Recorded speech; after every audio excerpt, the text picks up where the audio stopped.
Ustadz, ketika saya punya hajat ingin haji atau umrah atau membangun rumah, membeli mobil, tetapi nggak ada uang,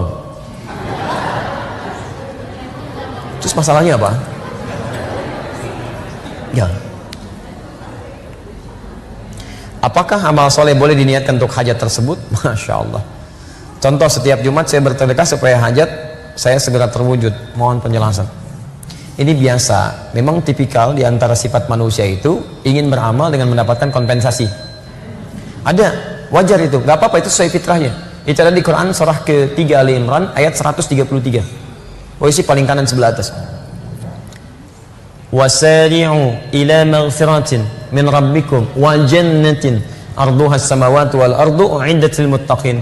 Dan bergegaslah Anda memohon ampunan kepada Allah. Kemudian lihat kalimatnya, berharaplah bisa mendapatkan surga yang seluas langit dan bumi. Di Quran mengatakan silahkan Anda berharap, jadi mengerjakan amalan supaya bisa masuk surga. Itu puncak tertingginya. Ada orang-orang tertentu yang ketika dia beramal ingin mendapatkan surga. Lihat, itu bagian dari keikhlasan. Boleh. Ikhlas paling rendah itu ketika dia mengerjakan sesuatu ingin mendapatkan balasan tapi sesuai keinginan Allah. Kan yang perintahkan kita masuk surga kan Allah. Jadi kalau kita misalnya mengatakan saya sholat karena Allah, iya, saya sholat ingin mendapatkan surga, boleh nggak? Boleh, karena Allah menyuruh supaya kita sholat mendapatkan surga. Tapi itu tingkatan paling bawah. Puncak tertingginya saya nggak peduli mau masuk surga atau kemanapun, terserah Allah, yang penting saya sholat Allah ridha. Itu puncak tertingginya. Nah, apa kata Quran ayat 134-nya? Alladzina yunfikuna fis sarra'i wad dharra. Ada orang yang mengamalkan amalan supaya bisa masuk surga. Di antaranya infak. Wal kadhimina al ghaidha, sanggup menahan amarah. Jadi ketika dia mau infak itu motivasinya mendapatkan surga seluas langit dan bumi. Itu kata Quran boleh. Tapi tingkat tertinggi ketika dia tidak punya pamrih dengan amalannya, terserah Allah. Nah, cuman yang tidak tepat itu adalah ketika amalan-amalan Anda ditarik ke dalam urusan dunia. Itu yang sangat disayangkan. Jadi kalau mau beramal, gak usah mikirin dunia, sayang. Walaupun ada motivasi dalam amalan, menjadikan amalan ketika dikerjakan dunia dapat. Contoh, apa kelebihan 2 rakaat sebelum subuh?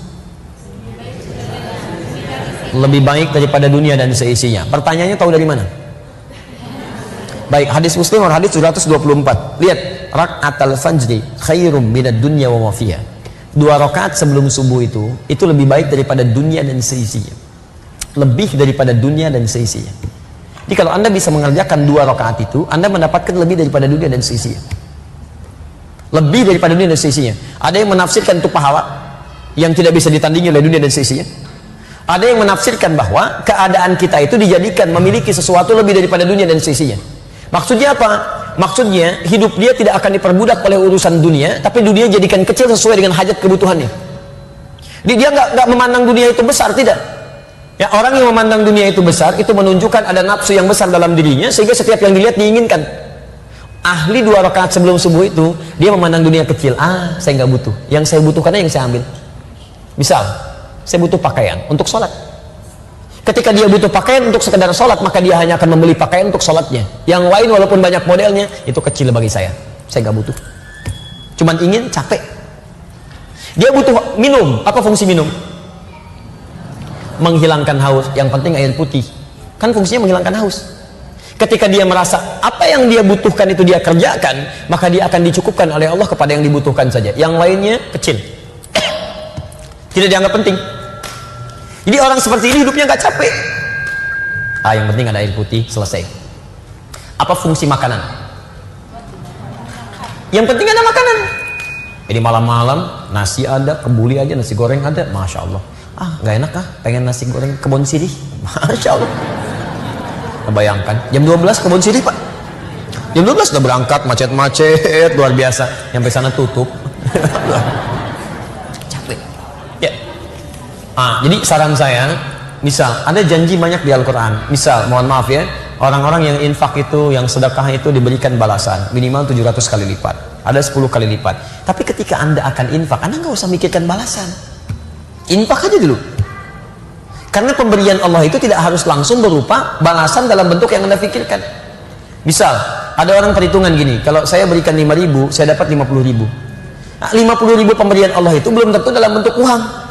Kesehatan bisa, traktir teman, kenyamanan, ketenangan. Kadang-kadang itu lebih penting. Ayo pilih mana? dapat 500 ribu tapi gelisah, atau tidak dapat tapi tenang?